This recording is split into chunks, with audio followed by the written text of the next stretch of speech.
nigga, young gold nigga, yeah. Still in the club with the young niggas, yeah. Young gold nigga, yeah. Still all the young gold niggas. Tune in every Monday, 6 p.m. Tuesday, 6 p.m. Wednesday, 6 p.m. And Thursday, 6 p.m. It's like a whole series. Tune in. Yeah, check us out. All right. Young gold nigga, yeah. What it do? What's going on, man? It's your boy King Kelso.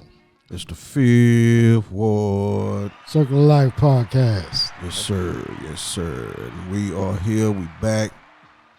We got a special guest. And we got another guest for you. Yes, sir. We're going to keep it going. We got a triple OG in the house. Yes, sir. Somebody I used to look up to. Goddamn, is gracing the podcast today. Yes, sir. OG Spook. Finally. Yes, sir. Really appreciate you coming through, man. It's an honor to be able to sit down like this and chop it up with you. You know, pick your brain for everybody. You know, it's all good, man. It's always an honor to be here. Appreciate that, bro. Appreciate that. You got any starting remarks or anything? Nothing, man. I'm honored to have you here. You know, you're definitely a hood legend. For sure. And that's what they say. Nah, for sure. That's what they know. Sure, man. You know what I mean? 5th Ward. Not only a hood legend, but a business legend. The reason why I can say I used to look up to you is because your ethics from the ward, from the streets, was real smooth. You know? Something that I used to kind of pattern myself. Low key, nobody in my business, getting it done. Well, I learned that from the best. Right. If you look at the hood, man, it's some guys that not even being mentioned no more. That excuse me, it's a lot of us that when we was in the streets, we idolized them just like people idolize us, and it was like, if you don't mind, I'll name a few, like please. Big G, Julius, Jody Giles, Right. Arafats, Mr. Pig, you know, and just to name a few, man, and Louis Dixon, you know. All of you know, yeah, it's a lot of old cats that really, you know, they had businesses in the community. Yeah.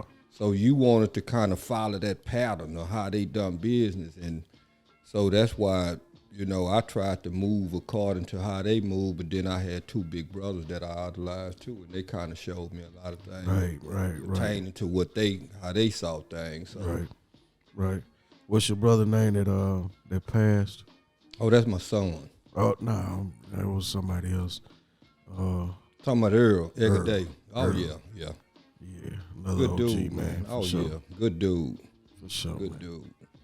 Yeah, man, y'all raised us, you know, if you know it or not, you know, we was paying attention from a distance, close, but, you know, we got a lot of our game from watching y'all, you know.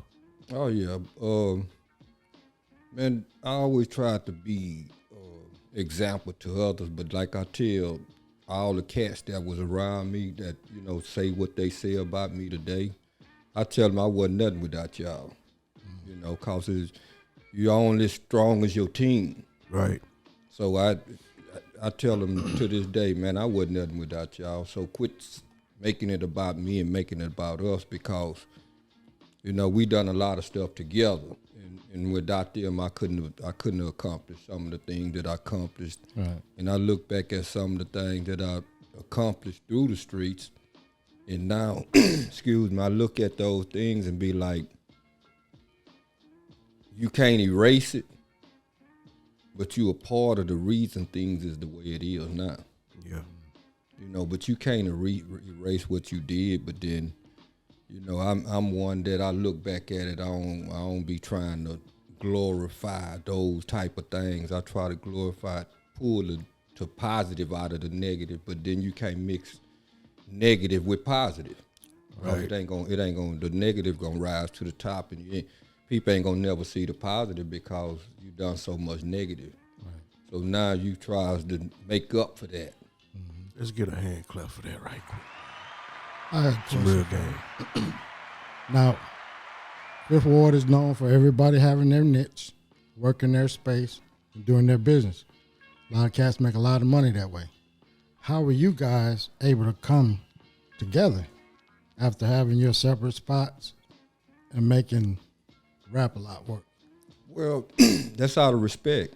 Right. You know, it's out of respect, even though more of the guys that at Rap-A-Lot was on one side of the track. I'm the only side. Only somebody was from the other side of the track that was kicking it with them, eating in the streets, eating through the label, and that was due to respect. You know, cause you gonna always respect men first. Right.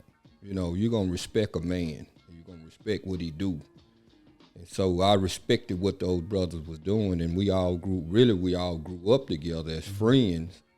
But then we came together. When you talk about the circle, you know, when they talk about Fifth Ward Circle, a lot of people don't even know where it come from. It come from all the neighborhoods, projects, and streets coming together as one, forming a circle. And really, Fifth Ward Circle just mean unending love. You know, and the feds and the police and all these different people took it and made it out of a gang. Right. That ain't what Fifth Ward Circle is. You know, and even though cats do what they do, it's a community. You can't blame everybody for what different people do, and that's what they done did. They done start blaming everybody for what people do. If you got anything on you that say Fifth Ward, they might try to put you in a gang file. You got to fight that, though. Sure. You know, cause during my trial, I fought that. You know, they were trying to say that I was one of the leaders of a notorious gang. I'm like, man, that's not a gang. Yeah. You know, so and that's how that went. You know, when you talk about Fifth Ward Circle and how that came about, that just come about brothers coming together, man, trying to make our community as one and stopping the violence. It's really bringing everybody together to stop the violence. Yeah. And them people don't want to hear that part. No. I know for a fact they don't. No, they don't want to hear that Don't want to hear part. it. Cause when we was talking about Fifth Ward Circle, you wasn't hearing about dudes was still having a little minor beefs, but you wasn't hearing a lot of dudes from Coke Apartments beefing from dudes from Kelly Courts, Brewster Park beefing with dudes from Tuffley Park. You wasn't hearing a lot of different things like that. No, because even when we made the shirts, the shirts had everybody on it. Sure did. You know what I mean? Yeah. Had everybody parked. Everything. Everybody. Yeah, everybody was included. Everybody was included. So now, that I don't think they want us to they don't want us to make anything positive out of our negative environment, right? They don't want to see us come together. They expect us to fight. They expect Coke Apartments to fight with Kelly Courts. That's what they want, right? That's why this circle is a gang now. That's what it is. That's what they done created. Yeah, so they created that. Right. Thank you. Because what we had was with the shirts, Coke Apartments, Tuffley Park, Finnegan Park. Right together. That's what us. What? If they don't create that, they don't have no job. At all. If they don't create division, create problems for brothers, then what they gonna do? They don't have. They gotta sit back and wait for something to happen versus creating things to happen. And a lot of times, man, they create things. I done seen them ride up with a brother in the back seat of a car just for you to see him. And think he a snitch. Yeah. And make you think, man, dude was in the back seat with them laws, not knowing, man, they doing that. That's by design what them people was doing. Yeah. So my thing when it came to snitching, if I ain't never read it in no paperwork, then I ain't never called no man no snitch. You can't. That's a cold jacket. Yeah, that you don't want to wear that. Yeah, and they'll put it on you. Oh yeah, most definitely. Yeah, they'll say it. Yeah. Oh yeah. Oh, they'll say it and won't show. It won't be in no paperwork. Yep. You're absolutely right. When did the Fifth Ward Circle saying start? You remember what year? Around what year? Then that had to be around 91. I would think 91, 90 at least. It was around before. It was before the Fifth Ward Boys. So I would think at least 90, 89, 90. Okay. For sure. Okay. Okay. Because I remember was locked up, and he got locked up in 88. And that's when all this conversation started being had about the circle, about what it means, Right. you know, about unending love. And, you know, and I think it was him who more or less, while he was incarcerated, was thinking on this level. So I got to give him and Jay more credit on, you know, the naming of that. You know, because that's how it came about, all us sitting around talking and the unending love and bringing unity back in the community. And Right. you know, that's how that was designed. So, you know, I would give I think I would give the biggest credit on that. Okay. On trying to bring the communities back together and stop, you know, everybody from beefing with everybody. And then, man, it worked. Cause you notice, man, whenever an artist done a show, we had every bit of 75 to 100 cats For sure. moving. It was just a fan base built out already, a ready-made fan base. Right. So if people was looking for a fan base, I don't care who it was. If you was out of Fifth Ward, you had a ready-made fan base. Yep. You had a ready-made squad gonna show up at your show and gonna represent Fifth Ward with you. And cause, man, I remember when you were just chanting the Fifth Ward. Man, when they started that, gonna take over. I'm talking about the whole club Whole gets club. silent. Whole I'm talking club. about- oh yeah. Yeah. Whole club. I heard that in Japan. Oh yeah. Yeah. Yep. Oh yeah. Now y'all heard it. Y'all think I was just talking. That Fifth Ward, that shit means something, yeah. man. For real. Yeah. For sure. That shit come from our heart, our soul when we saying that shit out and It's about. everything. That's all called. Man, that was like a chant. For sure. It may be a peace chant or a war Yeah. chant. For Whatever sure. the case may be. Oh yeah, it may be for peace, Yeah, then you know, it may right. be for war. Yeah, you know So- something was coming. Oh yeah. Yeah. Yeah. Yes, sir. Yes, Absolutely. sir. Man, so I have a question about what exactly when did you start working with Rap A Lot? Well, I was with them from day one, Right. but I was doing street promotion. Didn't even know I was doing street promotion. You know, like Jay used to come. That's when I had the Seville Club on back down Lee Street, and I used to get the posters, flats, CDs, all this stuff, and be passing it out. Then I ended up with a car wash on Lounge, and I used to put cassette singles, posters, flats, and stuff in the car. And then it got to the point to where Rap A Lot was just getting so big, till I had to take my position into the office. So I think I went in the office probably about 90 when I actually went into the office. But I had already was working and then wasn't even paying attention that, hey man, you doing street promotions and I don't even know you're doing street promotions. So Right. when I went in the office, that's what a position was made, National Street Team Director.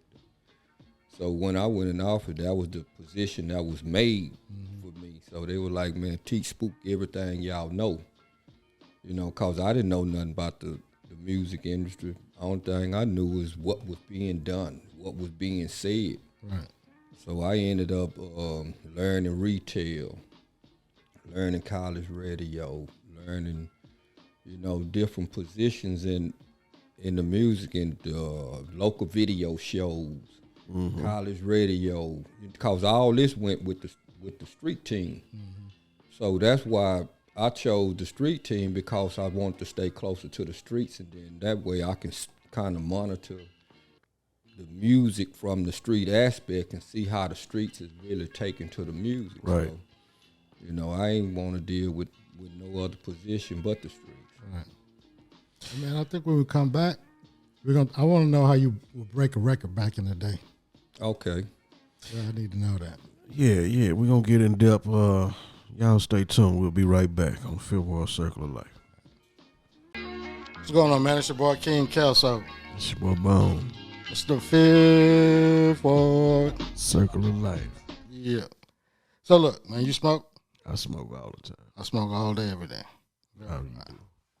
And the only way I keep my house fresh, Exits. by Van Johnson. Yeah.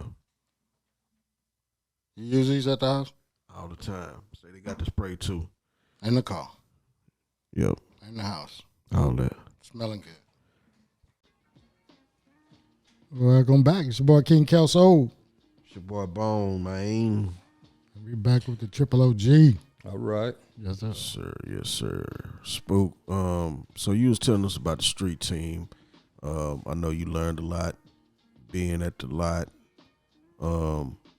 Dude from the street with no education about the music business, but you got educated.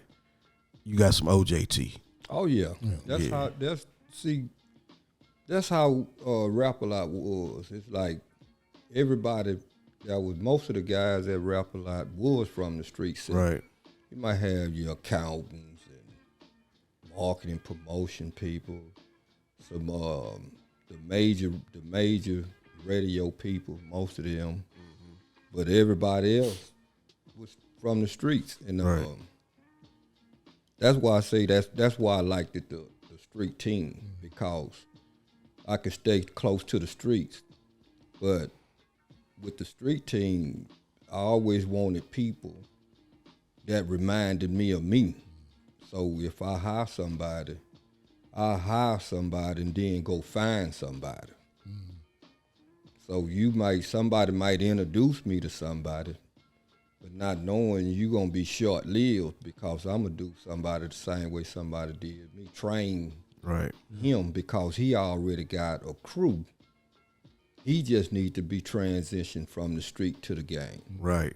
So I used to take dudes like that and let them do like we do a promotional tour. If they tight with club owners, man, we come in here doing a promotional show. We ain't care what you do, long as you plug it right. Right. So I train them how to be promoters. And I train them how to deal with retailers, train them how to deal with the local video shows in their market. And then they already probably know about barbershops, where beauty shops at, where liquor stores at, where car washes at, where all the hood people at. Yeah. So you showing me where he at, and all the time you finna train him because he from the streets. Right. So that's was my key, try to keep people from the street on my street team. That's live. Yeah. That's Because live. that's how we done. Pull them out the streets. Right. You know, you got to pull him out the streets, because if I got a square on the street team, he really ain't promote. He ain't They ain't going doing in. nothing for you. No, he ain't going in the project. Right. He don't know them people. Yeah. He just gonna be sending me reports in. He gonna be sending me pictures of displays. Right. Right. Right. He ain't gonna be sending me street stuff Right. happening in the street. So our music was sold in the street. So when I pull up, we going to the hood. Yeah. Going to the projects. We going to everywhere brothers and sisters hang out that's about their business. Right. Because that's who buying our music. Right. You know, cafes. You know, I looked for cafes, small spots where, you know, most of our music be played. The bigger clubs, you know, we deal with them last until a record start picking up. And then you go to the big. Yeah, because we got record pools, and then you had record pools. And we used to have hot club wax. So we'll give them to the record pools and let them pick the hot club wax, and let all they DJs in they pool decide on which record they gonna play in the club. Okay. And then they'll bring that information back. And that was with the single too. A lot of time we tested records in the streets to see what record is gonna be the record. That's why we had snippets. You know, they had snippet cassettes to, you know, had a little piece of every, you know, about 6 songs on it. Yeah. And, you know, that's how we used to kind of can tell which records to choose. Yeah. You know, sometimes, you know, you already know a good record when you hear it, but then you don't know what the streets. Right. You always got to keep a club record. You always got to keep records that the streets, they going to choose what they want to hear. Right. So that was a big thing with records too, is letting the streets hear these records first. So that's why with the record pool, I mean with the street team, I used to get a lot of stuff, a lot of music first. Mm-hmm. And I used to like make copies like for just certain street team, certain one of my street team members, and let they people hear it. Yeah. And let them think, hey man, what y'all think about it? What you think about the hot club wax? Mm-hmm. And so that's how, you know, the street team was back then was it was vital. Yeah. For sure. For independent labels. So what's the version of the street team now, do you think? That's what they need. Need to come back? Yeah, because if you look at music today, they think social media is all they need, which if that's good for TikTok, that's good for dudes who got a bunch of numbers. Right. You know, if you got a bunch of numbers, but if you don't have no visuals and you're not being seen on social media, maybe you can be seen in the streets. Right. You know, and you or both. Yeah, you don't see no visuals on people no more. Right. I don't even hear about a street team no more. No, because they think it's it went out with the dinosaurs. Yeah. You know, and from my perspective, man, just think if you still had some visuals somewhere, somebody walk in the room and see it and never see it on social media, like, man, who was that? Right. You know, so I think visuals would still be important because, you know, sometimes people still want something in their hand that you done signed. Right. You know, they want to hold on to this for years later to say, I got this from somebody versus, you know, you don't have that's just like an autographed baseball card. Right. So what do you think should be brought back? The flyers and posters and different things like that for promo? Well, you know, they still, they depend on their merchandise now. Mm-hmm. You know, at least some hoodies and T-shirts and, you know, just even if you did a flyer campaign, flyer campaign would never hurt because look how cheap it would be to make them. Right. You know, the little postcard type now. You don't even have to be the flyer, it can be the postcard. Somebody could put them on people's cars like they did every night. Somebody gonna read. Somebody. Right. You know, with your information on it, with your email on it, with your Instagram on it, with your Twitter on it, whatever you want on it, and then somebody might go look at it. Right. So, you know, I don't think it would hurt. Right. It would definitely help. Oh, yeah. I second that emotion. I don't think it would hurt. I like that. And anybody that's paying attention, any artist that's out there trying to figure out the next move, go get you some motherfucking postcards or something. Yeah. Put your information on that and put some work in. That's what you're going to need. And see, that's what I think a lot of artists, they don't work. Yeah. Because I've been in Fifth Level 5 years. Yeah. I would guess the amount of artists that came through there to give any one of them DJs their music. If they do come, I have to go tell them, hey man, you gave the DJ your music? Yeah. Wow. They don't come to work. They don't come to, first thing on my mind, I don't care if I'm off.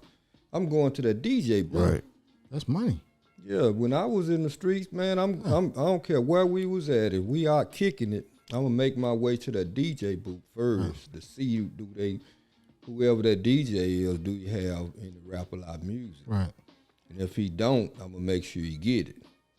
Right. So in artists today, they'll come in Fifth Level. They ain't going to the DJ booth. They think the work is with this phone and doing some social media posts and shit. Yeah. Only. There's a lot more to it. A whole lot. If you want to hear your music, For sure. You got to introduce yourself to the DJ. yeah. Get the DJ information. If you can't give him your music right then, you can send it to him. Yep.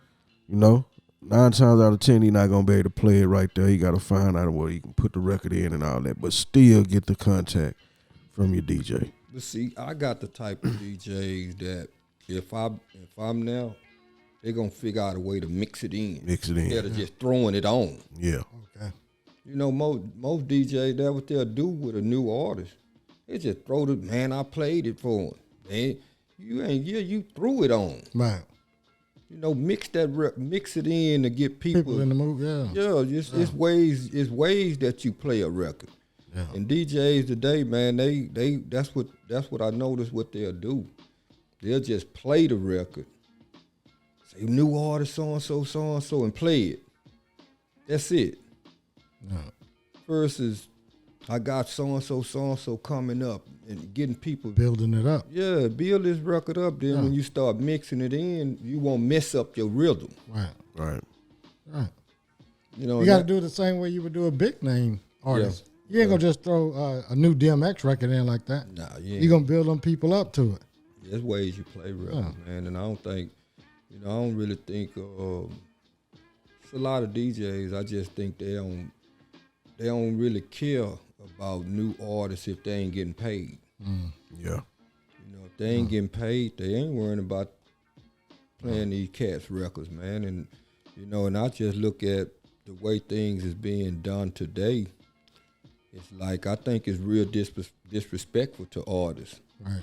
Because a lot of these artists, man, they put all their creativity into these projects and all their little money into these projects and can't get no love out their project versus, you know, you got dudes doing showcases. Yeah. You know, charging artists to perform in front of other artists. Yeah. What you get out of that? Yeah, nothing. I don't see, that's why when they come to me by showcase, I like, man, I really don't do showcases. If I was to help an artist, I would promote a name brand artist, let them open up for them. Right. If you're going to charge them to open up for this fan base and try to tap into this fan base versus you got 25 artists, them brung 5 people, and when he performed, him and his 5 people gone. That's he cool. performed, him and his 4 people gone. Yeah. So by the time the last artist performed, ain't nobody left. Right. But he done paid $400. That's crazy. You know, and that's if that's your hustle, that's your hustle. I ain't knocking your hustle. It's just something I wouldn't do. Right. And nothing that I ain't feeling because that ain't how we did artists. We'll let them open up. Like if Scarface had a show, majority of our small acts gonna open up. Right. You know, and there's another small act, he wasn't a rap a lot of artist. You gonna let them open up. Mm-hmm. You know, and you better whoop that crowd if you want people to know who you is. Right. You know, It's up to you. Oh yeah, it's up to you to how you perform. Yeah. That's crazy, man. Things have changed. Oh yeah, big time. Dropping them jewels. Y'all better listen up. Get your ass in the club. Go shake some hands. Oh yeah, you got to do that, man. Who gave you the game when you first started? Chief. And Big Chief, the coldest I ever met. Got to give it to, and that's another brother don't get a lot of credit. Yeah. For the movement, man. Chief, when I came in that office, when it came to management, promoting, he was well rounded. Right. Chief was well rounded, and he gonna teach you. And one thing about the way he taught it like a general. Like a motherfucking general, man. Hey, you gonna get it. Yeah. I'm talking, he taught it to where you gonna get it, man. And if you didn't get it, you didn't want it. I worked in that office for 4 years, I think. Music department. With Mike Mack, Alvin. Yeah. You know, got a lot of knowledge about the radio. Oh yeah.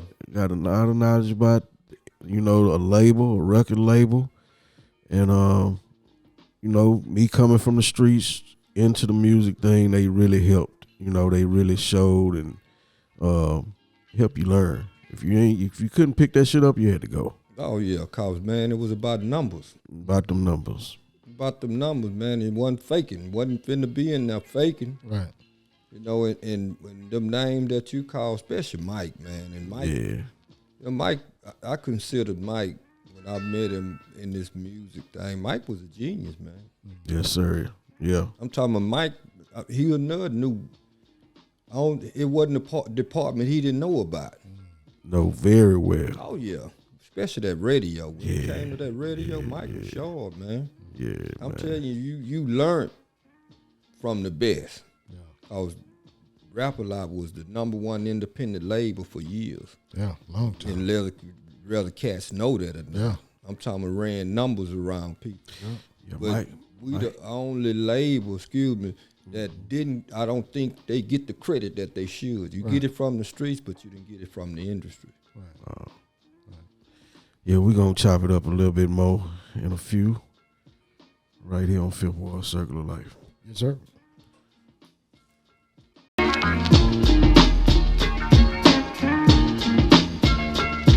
It's time on the Fifth Ward Circle of Life. What do you think they need to add to their little repertoire, these new artists these days, to help themselves?